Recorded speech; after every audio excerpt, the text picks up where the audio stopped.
आप देख रहे हैं अपना चैनल D3D। आज हम आए हैं रामपुर गुना और जन्माष्टमी का त्यौहार आने वाला है। तो जन्माष्टमी तो हर कोई मनाता है, लेकिन उसकी विशेषताएं क्या है, क्यों मनाया जाता है, किस उपलक्ष्य में मनाया जाता है, बहुत ऐसे लोगों को नहीं पता होता है। तो हमारे रामपुर गुना गुरली इनका बहुत बड़ा एक मंदिर है। कोई बड़ा तो नहीं है, लेकिन जहाँ तक है बहुत बढ़िया है। और वहाँ पे आप वृद्धाश्रम भी खोल रखे हैं। बहुत सेवा करते हैं। कुछ है नहीं, संपत्ति नहीं है वहाँ पे, लेकिन मांग करके और जनता की सेवा से सहयोग करते हैं। लेकिन आज हमें इनसे ये पूछेंगे कि जन्माष्टमी जो आ रहा है 16 तारीख को है, किस उपलक्ष्य में मनाया जाता है, क्यों मनाया जाता है, तो महाराज जी बताएंगे, जो कि और लोगों को भी पता चले कि हम जन्माष्टमी क्यों मनाते हैं। महाराज जी आपका शुभ नाम। अ, श्री श्री 108 श्री रंग सिंह दास महाराज जी हमारे गुरुदेव थे। और श्री श्री 108 श्री श्री बालक दयाल महाराज जी हमारे नाम है। गुरली घाट पुराना शिव मंदिर प्राचीन मंदिर है। 1905 में निर्माणित हमारे गुरुदेव लोग किए थे। गुरु का भी गुरु लोग जो थे वो भी लोग निर्माण किए थे। अच्छा महाराज, एक चीज बताइए, जन्माष्टमी 16 तारीख को पड़ रहा है, जन्माष्टमी मनाया क्यों जाता है? जैसे हर कोई मनाता है, लेकिन उसकी विशेषताएं लोग नहीं जानते हैं और कथावाचक भी खुल करके इस बात पे बहस नहीं करते हैं। तो क्या आप बताएंगे कि जो हमारे जो दर्शक होंगे, जो हमारे वीडियो को देख रहे होंगे, आपके बातों को सुन रहे होंगे, उनको थोड़ा सा ज्ञान हो कि हम जन्माष्टमी मनाते हैं, लेकिन किस उपलक्ष्य में मनाते हैं, थोड़ा सा आप बता दें तो बहुत बहुत धन्यवाद होगा।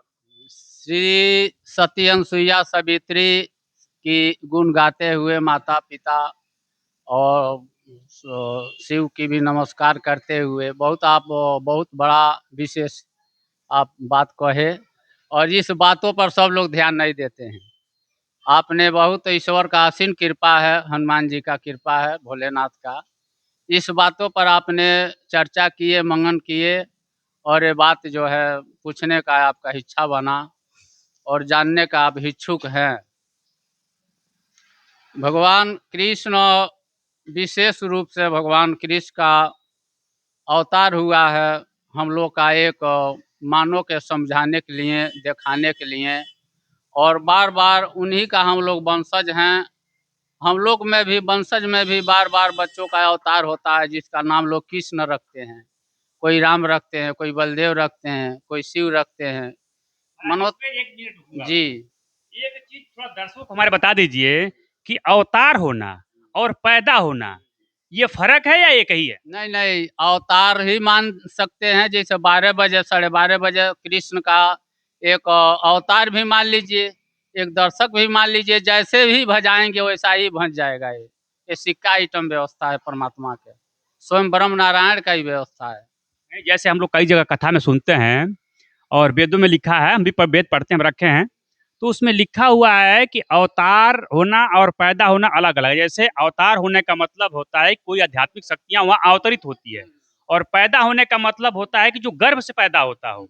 तो जो गर्भ से पैदा होता है वो वेदों में लिखा है उसकी मृत्यु निर्धारित है, लेकिन जो अवतरित होता है वो मरता नहीं है। वो अपने फिर परम धाम को जब समय आता है तो चला जाए। जैसे भगवान राम हुए, भगवान कृष्ण हुए। तो ये हम आपसे पूछना चाहते हैं, तो क्या सही है या गलत? ये भय प्रगट कृपाला दीन दयाला कौशल्या हितकारी। हरतित महतारी मुन मुनिहारी अजबुज रूप विचारी। लोचन अभिरामा तन घन सामा निज आये भूजाचारी। भूषण मलमाला नयन विशाला शोभा सिंध करारी। अस्तु तोरी कह जोरी कई विधि करहु अनंता। माया गुण ज्ञाना शिष्य माना वेद पुराण भरंता। करुणा सुख सागर सब कुड़े आगर जे गावे श्रीकंता। ब्रह्मांड लिकाया रेमित माया रूम रूम कई वेद कह। कई कथा सुनावत मात बुझावत कई प्रकाश सुत प्रेम लगे। माता पुन डोली सो मत डोली तजहु ताजे हरूपा। यानी ये हमारे ईश्वर परघट हमारे प्रमाण बता रहा है, हम नहीं बता रहे हैं। ये परघट से इनकी अवतार हुआ है। ये परघट हुए हैं कृष्ण, राम, शिव, माता आदि शक्ति, हनुमान, जो भी हैं ये सारी परघट से हुए हैं। ये लोग आदि नारायण है, स्वयं ब्रह्म है।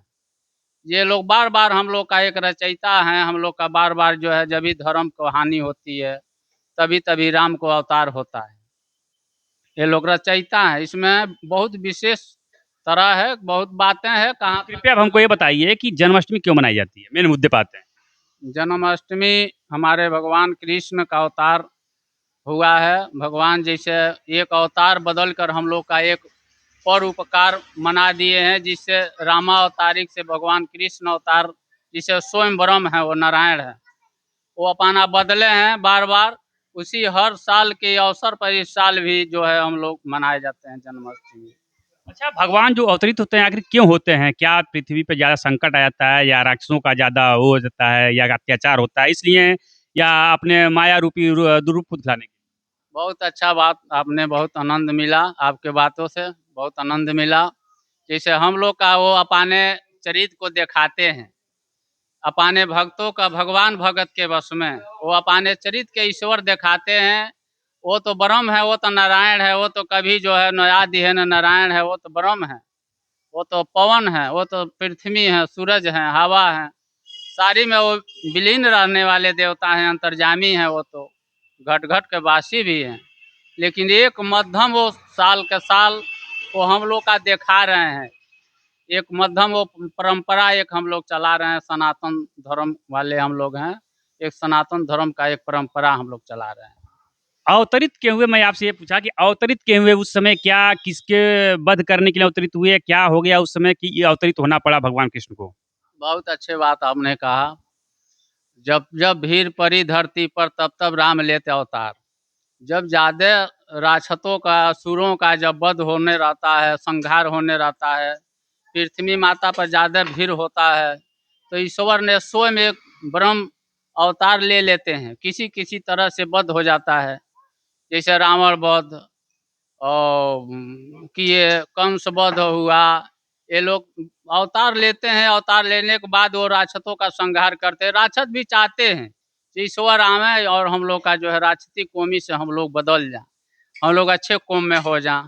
वो भी लोग मनाते थे, हे ईश्वर आप आवे जो हमारा राक्षस का जोनी जो है छूट जाए।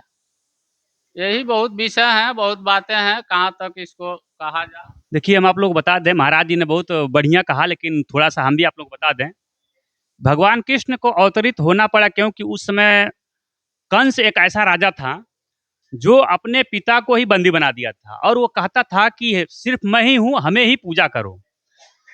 और साधु सन्यासियों को मारना, प्रताड़ना देना उसका एक नियम बन चुका था।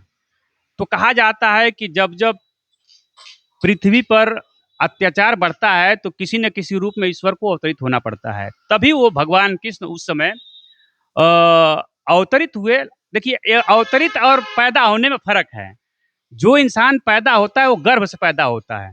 भगवान कृष्ण जब अवतरित हुए तो बाल रूप में नहीं हुए थे, पहले बहुत बड़े विशाल रूप में हुए थे। तो अब माता ने कहा कि अगर आप इतने इस रूप में अवतरित होंगे तो कौन कहेगा कि तो आप हमारे बेटे हैं। तो आपको बाल रूप में आना पड़ेगा। महाराज ये सत्य बात है। ने लीला को दिखाए हम लोग का, वो ब्रह्म है, नारायण है, वो पुरुषोत्तम वही श्री राम है, वही कृष्ण है। सारी सारी व्यवस्था जो है उन्हीं का है। हम लोग जान नहीं पाते हैं, उनकी बालक हैं, उनकी चरण का धूल के समान हम लोग हैं। अब देखिए, वेदों में लिखा गया है, गीता में लिखा गया है, मैं गीता पढ़ता हूँ, गीता में लिखा गया है कि जब भगवान कृष्ण अवतरित हुए तो उस समय 7 गेटों के अंदर उनके माता-पिता को कंस ने बंदी बना रखा था और यहाँ तक अपने पिता को भी बंदी बना रखा था।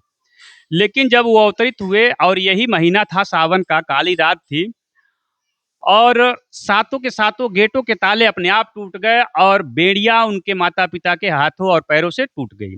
उसके बाद उस समय इतनी बारिश हो रही थी कि नदी पार करके जाना था, लेकिन उनके जो पिता थे वासुदेव जी ने अपने सर पर सूप में रख करके वो नदी पार किए जिस नदी में वो विषैला सर्प रहता था कि उसका पानी भी कोई पी ले तो मर जाए। लेकिन भगवान की लीला ऐसी कि ज्यों-ज्यों वो नदी में प्रवेश करते गए, त्यों-त्यों पानी कम होते गया। लेकिन गंगा जी भी उनके पैरों को स्पर्श करने के लिए उतावली हो रही थी। तब जाकर के भगवान कृष्ण ने समझ लिया कि अगर हम अपने पैर को बाहर नहीं निकालते हैं, तो हमारे पिता यानी कि जो हमको वासुदेव जी लेके जा रहे हैं, उनके मुख से ऊपर पानी हो जाएगा और तड़फड़ा जाएँगे। तो उन्होंने अपने पैर को नीचे किया, जिससे गंगा जी ने उनके पैरों को छुआ, वह शांत हो गई और उतने विषैले नदी को पार करके जा करके वहाँ रखे। लीला बहुत बड़ी है। आप देख रहे हैं अपना चैनल में, अगले भाग में मैं कहीं न कहीं बैठ के आप लोगों को सुनाऊँगा। ये लीला है जन्माष्टमी का और इसीलिए के उपलक्ष्य में जन्माष्टमी मनाई जाती है। वो चाहे कोई भी हो, कोई भी त्योहार हो, इसी उपलक्ष्य मनाई जाती है कि कभी भी असुर जब ज़्यादा यहाँ पर पृथ्वी पर अत्याचार करते हैं, तो उसको विहीन करने के लिए, मारने के लिए कोई न कोई अवतार लेना पड़ता है। तो अवतार लेना और पैदा होना दोनों फ़र्क है। जो अवतार लेता है वही भगवान है, लेकिन जो गर्भ से पैदा हुआ वो कभी भगवान नहीं हो सकता। और क्या आप बता सकते हैं कि भगवान किसको कहते हैं? भगवान वही हैं, आप में हम में खरक खम में घट घट व्यापे राम। भक्त प्रहलाद जी कहे थे हिरण्यकशिप जी से, जे आप में हम में खरक खम में घट घट व्यापे राम। हे पिताजी आपके सूझत नहीं इस अगिन खम्हों में बाणे राम। तो आप ही में हम में जो है वही राम बोल रहे हैं, हम लोग पहचान नहीं पाते हैं और हम लोग उतना जान नहीं पाते हैं। वो तो ब्रह्म है, वो तो नारायण है, वो तो पवन है।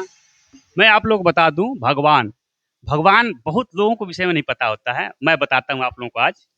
भगवान किसको कहते हैं? भ माने होता है भूमि, यानी ये पृथ्वी। ग माने होता है गगन, आसमान। वा माने होता है वायु, जो हम सांस लेते हैं और छोड़ते हैं। और न माने होता है नीर, यानी पानी। मेन भगवान यही है। इसी से हमारा पंच तत्व बना है, शरीर बना है। चाहे प्राणी हो, चींटी हो, जीव हो, जंतु हो, इंसान हो, हाथी हो, कुछ भी हो, भगवान इसे ही कहते हैं। लेकिन अपने अपने हिसाब से भगवानों को अलग अलग सांचा में ढाला गया है। तो अब एक चीज मैं और बता देता हूँ महाराज जी। शिवलिंग को लोग गलत अवधारणा करते हैं। बहुत से कहते हैं कि शिवलिंग को लिंग कहा जाता है। मैं खुल के बात कर रहा हूँ। लेकिन हम वेद में पढ़े हैं, शिव पुराण में पढ़े हैं, उसमें शिवलिंग एक संस्कृत पर्यायवाची शब्द है। शिव का मतलब होता है शक्ति और लिंग माने होता है आकार। ये पर्यायवाची शब्द है। बहुत लोगों को हिंदी का रूपांतर नहीं पता है। तो उसमें दिया है शिव माने होता है शक्ति और लिंग माने होता है आकार, यानी कि जो ब्रह्मांड है ये शक्ति से भरा हुआ है और ये एक आकार रूपी में ब्रह्मांड है। इसी को कहते हैं शिवलिंग। जैसे हम मोबाइल चला रहे हैं तो हमें दिखाई नहीं दे रहा है कि कौन सी तरंग गति मोबाइल में प्रवेश कर रही है, लेकिन वो शक्ति आ रही है, तभी तो हम बात कर रहे हैं, देख रहे हैं। इसी को शिव शक्ति कहते हैं और इसी को शिवलिंग कहते हैं। लेकिन 99% ये लोग कहते हैं कि लिंग को शिवलिंग कहा जाता है। तो मैं उन लोगों से आज बता देना चाहता हूँ, आप वेद पढ़िए और वेद में स्पष्ट शब्दों में लिखा गया है शिवलिंग का अर्थ होता है शिव मने होता है शक्ति, लिंग मने होता है आकार। ये पर्यायवाची शब्द है, संस्कृत का शब्द है और इसको कहते हैं ये ब्रह्मांड रूपी आकार, यानी इसमें अनेक प्रकार की शक्तियां समावेश है। आप देख रहे हैं अपना चैनल D3D। मैं दिलीप कुमार कुशवाहा, आप सभी को धन्यवाद।